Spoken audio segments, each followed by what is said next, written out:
Okay, the dough has been in the refrigerator for 24 hours or thereabouts since last night. I pulled it out early this afternoon so it could come to room temperature. And you can see it's expanded quite a bit. It's a little tacky, sticky now. It's got an air bubble. So I'm going to try to pull it out of the bowl without disturbing it. Disturbing it as little as I can. I'm going to put flour on my board, and I'm going to be a little bit more generous this time because it has hydrated some and it's going to be a little bit stickier. I also have my pizza peel out. I'm going to put just a little bit of flour on it.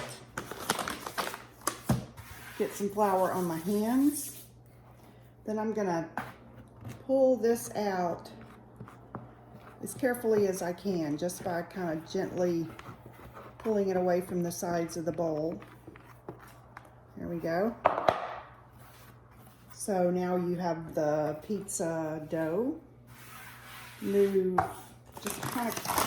This is more about feeling how the dough is moving on the board. So you start off just by gently using your fingertips to push it out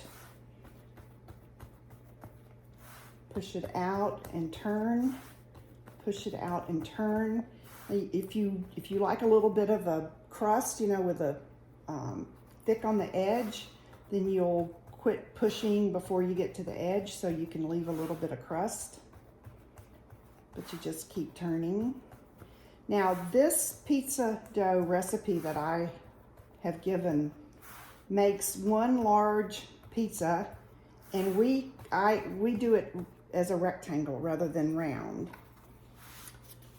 So you can see my dough is really nice and flexible, and so I'm trying to get it into a rectangular shape just by picking it up and tossing it around so that it becomes rectangular. Now I've had my pizza steel, 1/4 inch piece of steel in my oven. I have been preheating the oven and it is at 550 degrees. And I like to preheat the oven to 550 and then wait at least the minimum 20 minutes past when your oven reaches 550. But right now my oven, it's going on like 45 minutes since it reached 550. So it's not just about getting your oven preheated, but about getting the pizza steel thoroughly heated, nice and warm. My fingernail caught the dough, so I just kind of push it back together.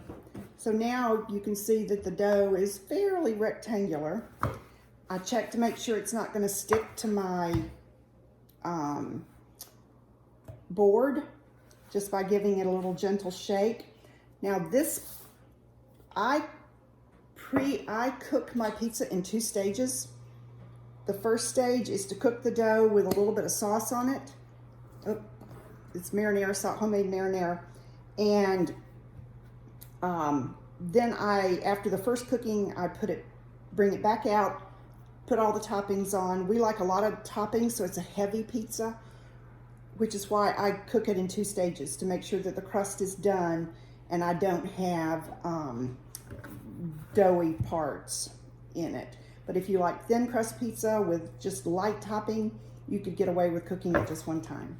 So I'm gonna check to make sure it's not stuck again. I'm gonna put a very thin coating of marinara or pizza sauce or whatever you wanna call it. And the purpose of this is to keep your pizza dough from getting great big huge air bubbles on it as you do the first cooking. So if you just put a light smear of sauce, it will keep the dough from bubbling up, creating big air bubbles on this first cooking. So I hope I can show how I get it over to the steel. So I've got my pizza steel. I just slide it up next to the board, pick it up, slide it across, kind of reshape it. I'm gonna pop it in the oven.